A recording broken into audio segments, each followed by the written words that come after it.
ಆತ್ಮೇರೆ ನಮಸ್ಕಾರ. ಜಪಾನ್ ಪ್ರವಾಸ ಸಂಚಿಕೆಗೆ ನಿಮಗೆ ಮತ್ತೊಮ್ಮೆ ಸ್ವಾಗತ. ವಿದೇಶ ಪ್ರವಾಸ ಮಾಡುವ ಸಂದರ್ಭದಲ್ಲಿ ಒಂದು ರೀತಿಯ ಮಾನಸಿಕ ತಯಾರಿ ಮನಸ್ಸಿನಲ್ಲಿ ಮೂಡಿ ಬರುವುದು ಸಹಜ. ಆ ದೇಶ ಹೇಗಿದೆ, ಆ ದೇಶದ ಜನ ಹೇಗಿರ್ತಾರೆ, ಊಟ ಏನು, ಭಾಷೆ ಇತ್ಯಾದಿ ಆಯಾಮಗಳ ಬಗ್ಗೆ ಮನಸ್ಸು ಆಲೋಚನೆ ಮಾಡ್ತದೆ. ಭೌಗೋಳಿಕವಾಗಿ ಜಪಾನ್ ನಮಗೆ ಹತ್ತಿರವಿರುವ ದೇಶ. ಜಪಾನ್ ಬಗ್ಗೆ ಅನೇಕ ವಿಷಯಗಳನ್ನು ತಿಳಿದುಕೊಂಡದ್ದು ಆಗಿತ್ತು. ಆದರೆ ಯಾವ ಕಾರಣಕ್ಕೆ ಬೇರೆ ದೇಶಗಳಿಗಿಂತಲೂ ಭಿನ್ನವಾದ ಜಪಾನ್ ನೋಡಬೇಕು ಅನ್ನೋ ಕಾರಣನ ಈ ಹಿಂದೆ ನಾನು ಪ್ರಸ್ತಾಪ ಮಾಡಿದ್ದೇನೆ. ಭಾಳ ಮುಖ್ಯವಾಗಿ 2ನೇ ಮಹಾಯುದ್ಧದ ನಂತರ ಅಣುಬಾಂಬಿಗೆ ತುತ್ತಾದ ಜಪಾನ್ ಸ್ವಾವಲಂಬಿಯಾಗುವ ಕನಸನ್ನು ಕಾಣ್ತು. ಅದರ ಜೊತೆಗೆ ಅನೇಕ ಸಂಕಷ್ಟಗಳನ್ನು ಎದುರಿಸಿತು. ನನಗೆ ಜಪಾನ್ಗೆ ಹೋಗೋದಕ್ಕಿಂತಲೂ ಮುಂಚೆ ಇದ್ದ ಕುತೂಹಲ ಏನು ಅಂದರೆ, ಪದೇ ಪದೇ ಭೂಕಂಪ ಆಗುತ್ತೆ, ಪ್ರವಾಹ ಬರುತ್ತೆ, ಸುನಾಮಿ ಬರುತ್ತೆ. ಅಷ್ಟೆಲ್ಲ ಇದ್ಮೇಲೆ ಅಂಥ ಇನ್ಸೆಕ್ಯೂರ್ಡ್ ದೇಶದಲ್ಲಿ ಯಾಕಿರಬೇಕು?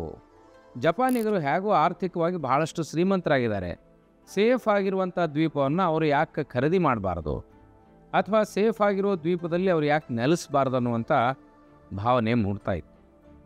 ಆದರೆ ನನ್ನ ಭಾವನೆ ಅಪ್ರಬುದ್ಧ, ಕ್ವೈಟ್ ಇಮ್ಯಾಚ್ಯೂರ್.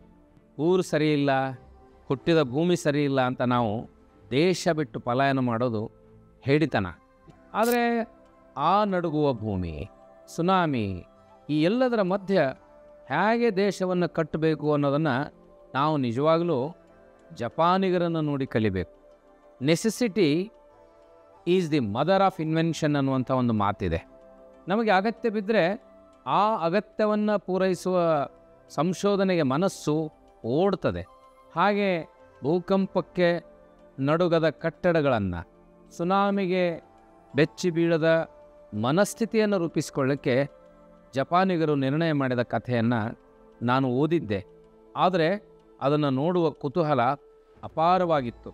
ಅಂಥ ಒಂದು ಅವಕಾಶ ನನಗೆ ಸಿಕ್ಕಾಗ ನಾ ತಕ್ಷಣ ಒಪ್ಪಿಕೊಳ್ಳಲು ಕಾರಣ, ಹೇಗೆ ಜಪಾನಿಗರು ಆತ್ಮವಿಶ್ವಾಸವನ್ನು ಇಟ್ಟುಕೊಂಡು ಬದುಕನ್ನು ಕಟ್ಟಿಕೊಂಡಿದ್ದಾರೆ, ಅದಕ್ಕೆ ಬೇಕಾಗಿರುವಂಥ ಸೈನ್ಸ್ ಆ್ಯಂಡ್ ಟೆಕ್ನಾಲಜಿಯನ್ನು ಬಳಸ್ಕೊಂಡಿರೋ ವಿಧಾನ ಹೇಗಿದೆ, ಆ ಸೈನ್ಸ್ ಆ್ಯಂಡ್ ಟೆಕ್ನಾಲಜಿಯನ್ನು ಹೇಗೆ ತಮ್ಮ ಆತ್ಮವಿಶ್ವಾಸವನ್ನು ರೂಪಿಸ್ಕೊಳ್ಳೋಕ್ಕೆ ಕಾರಣ ಆಯಿತು ಅನ್ನುವಂಥ ನೋಡುವ ಕುತೂಹಲ ಇತ್ತು.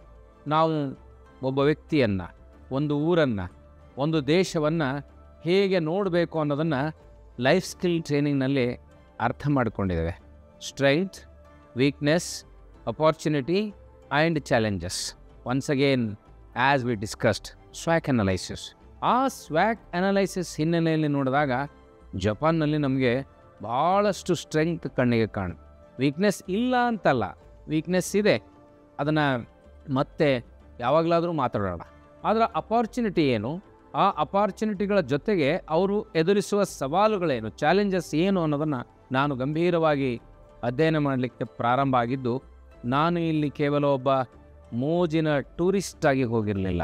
ಒಂದು ಡೆಲಿಗೇಷನ್ ಜೊತೆ, ಕರ್ನಾಟಕದಿಂದ ಹೋದ ವೈದ್ಯರುಗಳು, ಭಾಷಾ ತಜ್ಞರು, ಹಾಗೆ ಸಮಾಜ ಸೇವೆಯಲ್ಲಿ ಆಸಕ್ತಿ ಇದ್ದ ಡೆಲಿಗೇಟ್ಸ್ ಜೊತೆ ನಾನು ಹೋಗಿದ್ದೆ. ಇಲ್ಲಿ ನನ್ನ ಪಾತ್ರ ಏನು ಅಂದರೆ, I looked at Japan as A writer, as A human resource trainer.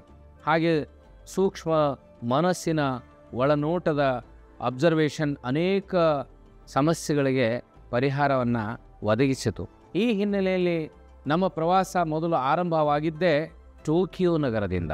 ಈ ಟೋಕಿಯೋ ಪುಟ್ಟ ನಗರ, ಆದರೆ ಬೃಹತ್ತಾಗಿರುವ ಜನಸಂಖ್ಯೆಯನ್ನು ಹೊಂದಿದ ನಗರ. ಮುಂಬೈ, ಕಲ್ಕತ್ತಾ, ಬೆಂಗಳೂರು, ಹೈದರಾಬಾದ್, ಹೀಗೆ ನಮಗೆ ಮೆಟ್ರೋಪಾಲಿಟನ್ ಸಿಟಿಗಳಂದ ತಕ್ಷಣ ಗದ್ದಲು, ಗೋಜಲು, ಪೊಲ್ಯೂಷನ್, ರಶ್, ಕ್ರೌಡ್, ಈ ರೀತಿಯ ಪದಗಳು ಕಣ್ಣಿಗೆ ರಾಚ್ತವೆ. 4 ಕೋಟಿ ಜನಸಂಖ್ಯೆ ಇರುವ ಈ ಪುಟ್ಟ ಟೋಕಿಯೋ, ಅಥವಾ ಜಪಾನಿಗರ ಭಾಷೆಯಲ್ಲೇ ಹೇಳುವುದಾದರೆ Tokyo is very beautiful, planned and extraordinary city. ನೀವು ಎಲ್ಲೋ ತಿರುಗಾಡಿದರೆ ಇಲ್ಲಿ 4 ಕೋಟಿ ಜನಸಂದಣಿ ಇರಬಹುದು ಎನ್ನುವ ಭಾವನೆ ಮೂಡದ ಹಾಗೆ ಅತ್ಯಂತ ವಿಸ್ತಾರವಾಗಿ ಈ ನಗರವನ್ನು ಜಪಾನಿಗರು ಕಟ್ಟಿದ್ದಾರೆ.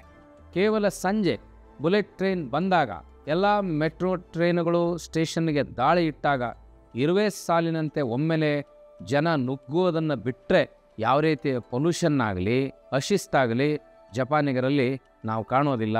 ಬನ್ನಿ, ಮೊದಲ ಬಾರಿಗೆ ಈ ಟೋಕಿಯೋ ನಗರ ಹೇಗಿತ್ತು, ಮೊದಲ ದಿನದ ಟೋಕಿಯೋ ಅನುಭವ ಏನು ಅನ್ನೋದನ್ನು ನೋಡೋಣ.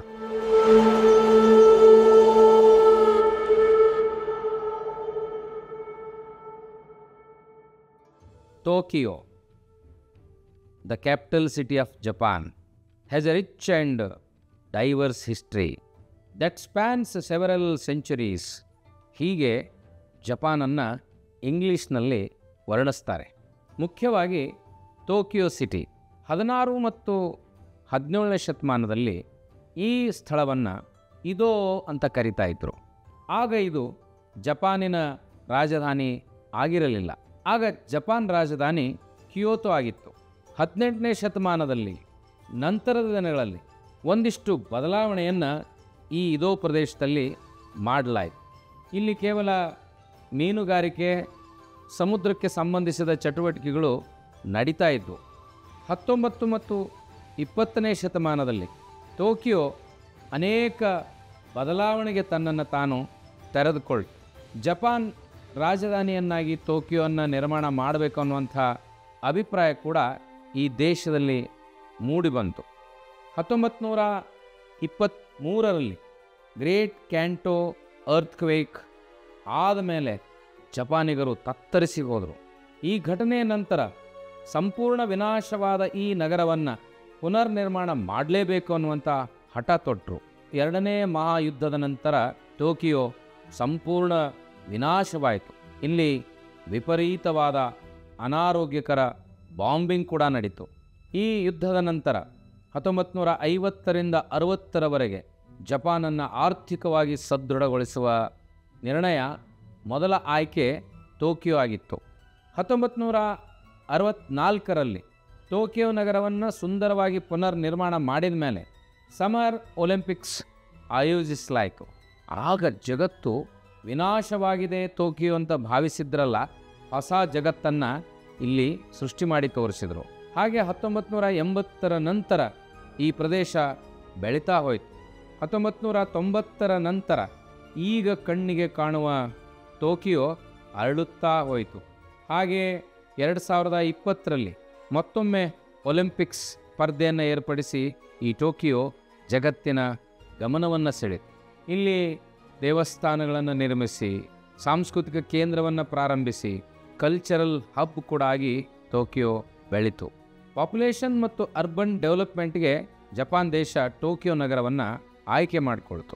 ಹೀಗೆ ಒಂದು ಯಾವುದಾದ್ರೂ ಜಗತ್ತಿನ ಕ್ಯಾಪಿಟಲ್ ಸಿಟಿಯಲ್ಲಿ 4 ಕೋಟಿ ಜನಸಂಖ್ಯೆ ಹೊಂದಿದಾಗಲೂ ಕೂಡ ಅದು ಕ್ರೌಡ್ ಅನಿಸದ ಹಾಗೆ, ಪೊಲ್ಯೂಷನ್ ಆಗದೇ ಇರೋ ಹಾಗೆ ಅನೇಕ ಯೋಜನೆಗಳನ್ನು ಸರ್ಕಾರ ಕೈಗೆತ್ತಿಕೊಂಡಿತು. ಅದರಲ್ಲೂ ಮುಖ್ಯವಾಗಿ ಟೋಕಿಯೋ ಅಂದ ತಕ್ಷಣ ನಡುಗುವ ಭೂಮಿ, ಇಲ್ಲಿ ಬೃಹತ್ ಕಟ್ಟಡಗಳೇ ಇರುವುದಿಲ್ಲ ಎನ್ನುವಂಥ ನಂಬಿಕೆ ನನ್ನ ಮನಸ್ಸಿನಲ್ಲಿತ್ತು.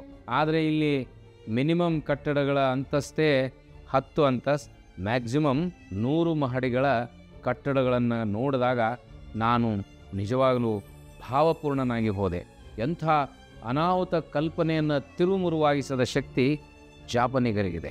ಟೋಕಿಯೋ ಸವಾಲನ್ನು ಸ್ವೀಕರಿಸಿದ ಮೇಲೆ ಈಗ ಅರ್ತ್ಕ್ವೇಕ್ ರೆಸಿಸ್ಟೆಂಟ್ ಕಟ್ಟಡಗಳು, ಅರ್ತ್ಕ್ವೇಕನ್ನು ತಡೆದುಕೊಳ್ಳುವ ರೈಲ್ವೆ ಸ್ಟೇಷನ್ಗಳು, ಹೀಗೆ ಇಡೀಯಾಗಿ ತಂತ್ರಜ್ಞಾನವನ್ನು ಆಧರಿಸಿ ನಿರ್ಮಿಸಿದ ಟೋಕಿಯೋದಲ್ಲಿ 4 ದಿನ ಇದ್ದಾಗ ನಮಗೆ ಯಾವುದೇ ರೀತಿಯ ನಿರಾಶೆಯಾಗಲಿ, ಬೇಸರವಾಗಲಿ, ಪೊಲ್ಯೂಷನ್ ಆಗಲಿ, ಗದ್ದಲ ಎಂಬ ಭಾವನೆ ಮೂಡದೇ ಇರುವುದು ಟೋಕಿಯೋದ ವಿಶೇಷತೆ.